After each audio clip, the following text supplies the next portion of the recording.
What's up, guys? All right, guys. Ruin y'all are. But we hear a lot about chemistry between quarterbacks, receivers, and Sam and Jackson are obviously showing that. Is a coach, when a quarterback and receiver have that, where does it show up the most to you? Practice, just like everything else. But I think it goes beyond that with all those guys, just spending time together with each other.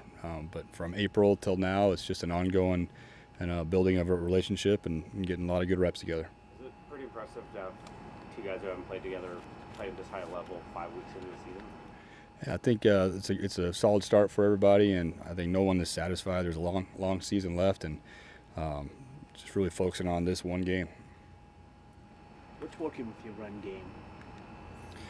I think the guys have made some improvements the last couple of weeks. It's just a group effort. It's an area of emphasis as well as many other areas. But we're just trying to get better in all facets, and we know that it takes there's a whole lot of ways you can win. So we're just trying to improve at all parts of our game. How's the offensive line, just in terms of, the backs, the offensive line? How is that cohesion and that synchronicity working? Yeah, I think they're growing. We got a young group up front that continues to grow together. The more that those five can stay together and play together, the better they'll be. And I think the backs have done a tremendous job, protecting our quarterback as well as our offensive line. And we know every week is going to be a new challenge. This is an excellent challenge. It's a really good defense. Takes the ball away as good as anybody in the NFL. You mentioned that. What are they doing so well to create as many turnovers as they've been doing? I think they're a really well-coached group. They play fast. They're disciplined. And I think it's just turn the tape on. You just see one after the other. They get their eyes on the quarterback, and they're making breaks on the ball. They're doing a great job. I'm going to ask this like a fan would. What's the purpose of Jalen Milroe just playing one play? Yeah, well, we didn't execute that play real well, and we had other things that were going well in the game, so kind of got away from that play. I got to do a better job of, just making sure we're on the same page, because we didn't do a good job of executing that one. That's not Jalen, that's everybody, the whole offense, including me.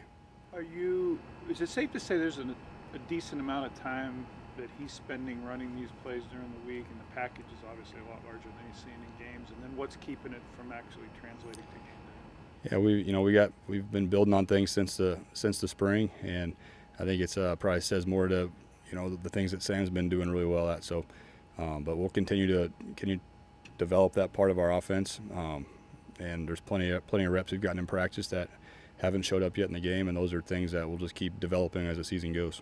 For all three of the plays Milroe is at, I believe Sam has been on the field. Is there something you gain by having Sam on the field on those plays, as opposed to someone who would be maybe a threat to catch the ball or block more than a starting quarterback would?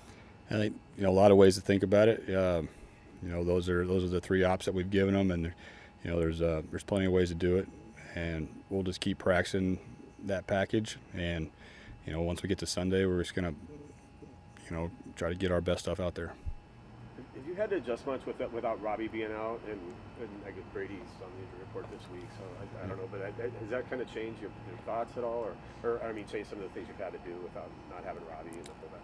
Yeah, no, definitely miss Robbie, and we'll get him back. But I thought our tight end group has really stepped up in that place, and as well as our receivers. Just playing in different personnels, giving other guys opportunities. With A.J. Barner, obviously 4 touchdowns already, what's he doing that makes him such a good weapon in the red zone? I just think he's just a really good athlete. Number one, he loves football. His passion is so evident in the meeting room, on the practice field, and he's had a solid start to the season. And I think he'd tell you, just like everybody else, that just want to keep getting better. All right, thank you. Thank you. Thank you.